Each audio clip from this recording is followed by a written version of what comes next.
Hi friends.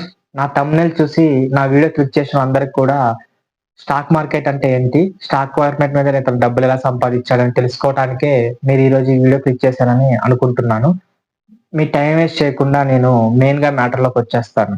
అసలు ఈ stock మార్కెట్‌ని నేనెప్పుడు ప్రారంభించానంటే, ఫిబ్రవరి 2020లో నేను స్టాక్ మార్కెట్ ప్రారంభించడం కోసం డీమ్యాట్ అకౌంట్‌ని క్రియేట్ చేసుకున్నాను.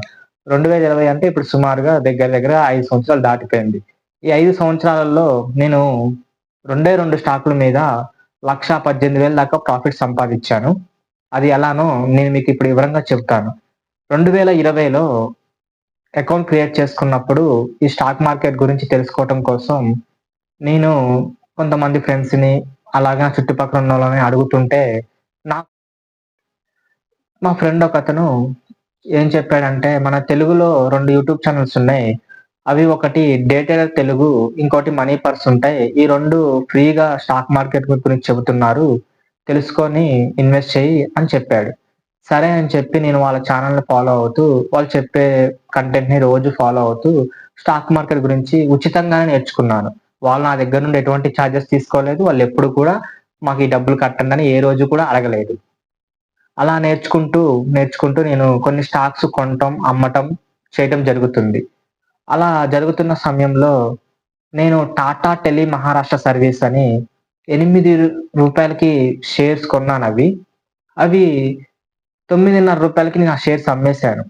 నాకు తెలియనిదేందంటే ఇక్కడ స్టాక్ ఎప్పుడు కొనాలి, ఎప్పుడు ఎగ్జిట్ అవ్వాలి అని ప్రతి ఒక్కళ్ళకి తెలిసుండాలి. స్టాక్ మార్కెట్‌లో ఎంటర్ అయ్యేటోళ్ళకి.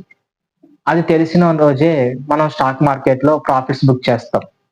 అలా టాటా టెలి మహారాష్ట్ర సర్వీస్ అనే షేర్స్‌ని నేనెప్పుడైతే అమ్మానో, కొన్ని రోజుల తర్వాతకి ఆ షేర్స్ రూ. 200కి పోయినాయి. రూ. 200 రీచ్ అయినప్పుడు నేను చాలా బాధపడ్డాను. ఈ లోపులో ఈ టాటా టెలి మహారాష్ట్ర సర్వీస్ రూ. 210కెళ్ళే లోపల నేను ఐఆర్ఎఫ్‌సి ఐపీఓకి అప్లై చేస్తే 575 షేర్లు నాకు అలాట్ అయినాయి. తర్వాతకి నేను నా కాడ ఉన్న కొంచెం డబ్బుతో నేను ఒక చిన్న ఉద్యోగం చేస్తాను. కేవలం ఆ జాబ్‌లో నాకు రూ. 12,000 మాత్రమే వస్తాయి. ఆ టైంలోనే నేను షేర్స్‌లో ఇన్వెస్ట్ చేయడం మొదలుపెట్టాను.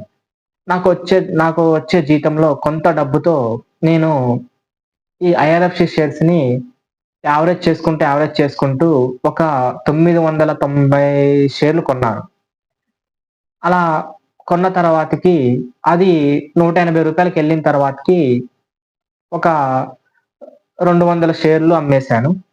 అమ్మేసి ఆ వచ్చిన డబ్బులతో సుజలాన్ కొన్నాను. సుజలాన్ అప్పటికే నేను కొంత ఇన్వెస్ట్ చేశాను.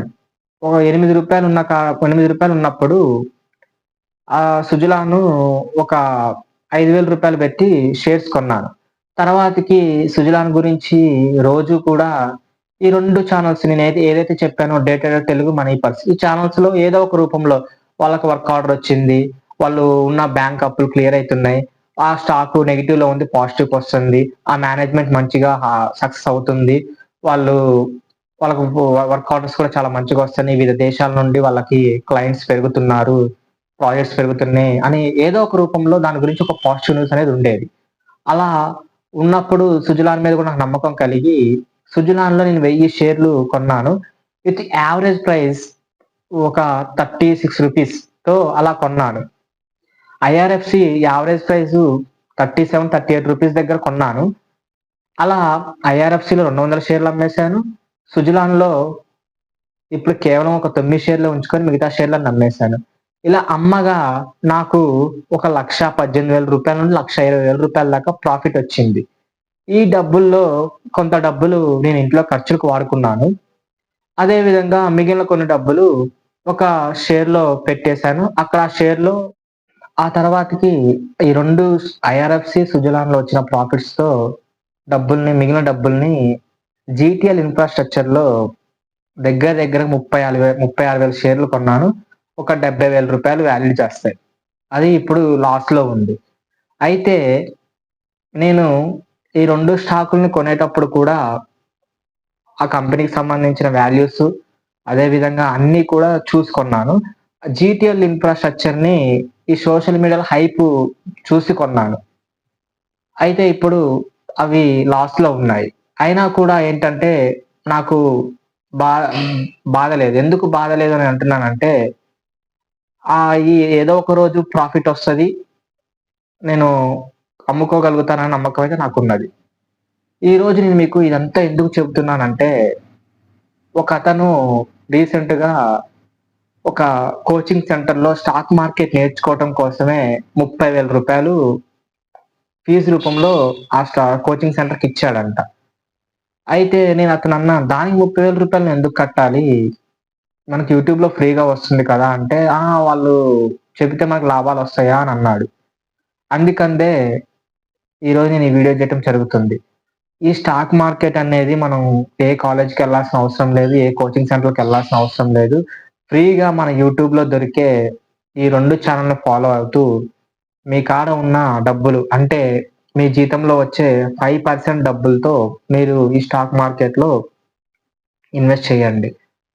స్టాక్ మార్కెట్‌లో ఇన్వెస్ట్ చేయాలంటే మెయిన్ కావాల్సింది కొన్ని పాయింట్స్ ఉంటవి. అవేంటంటే స్టాక్ మార్కెట్ మీద నాలెడ్జ్. నాలెడ్జ్ అంటే స్టాక్ మార్కెట్‌లో ఎప్పుడు బై చేయాలి? ఎప్పుడు ఎగ్జిట్ అవ్వాలి? మళ్ళా గుర్తుపెట్టుకోండి. ఎంట్రీ ఎప్పుడవ్వాలి? ఎగ్జిట్ ఎప్పుడవ్వాలి? ఒక కంపెనీ సెలెక్ట్ చేసుకుంటాం. ఎగ్జాంపుల్ ఇప్పుడు ఐఆర్ఎఫ్‌సి ఉంది. ఐఆర్ఎఫ్‌సిలో ఏ టైంలో ఎంట్రీ అవ్వాలి? ఏ టైంలో ఎగ్జిట్ అవ్వాలి? అనేది నేర్చుకోండి. అదే విధంగా మనం స్టాక్ మార్కెట్‌లో ఇన్వెస్ట్ చేసే మనీ మనకి అవసరం లేదు ఈ డబ్బులు నేను మళ్ళా ఒక 5 సంవత్సరాల దాకా కూడా వాడను అనుకున్న అమౌంట్‌నే స్టాక్ మార్కెట్‌లో పెట్టుబడి రూపంలో పెట్టండి.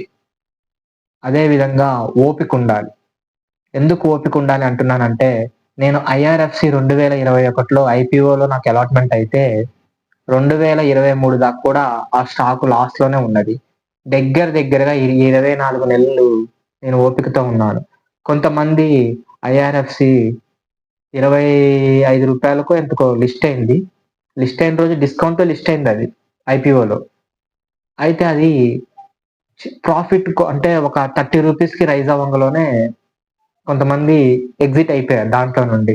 ఇప్పుడు వాళ్ళు ఐఆర్ఎఫ్‌సి గురించి మాట్లాడుకుంటుంటే వాళ్ళు చాలా బాధపడతారు. అరే! ఆ రోజు మేము తొందరపాటు ఎగ్జిట్ అయ్యాం కదా! అని.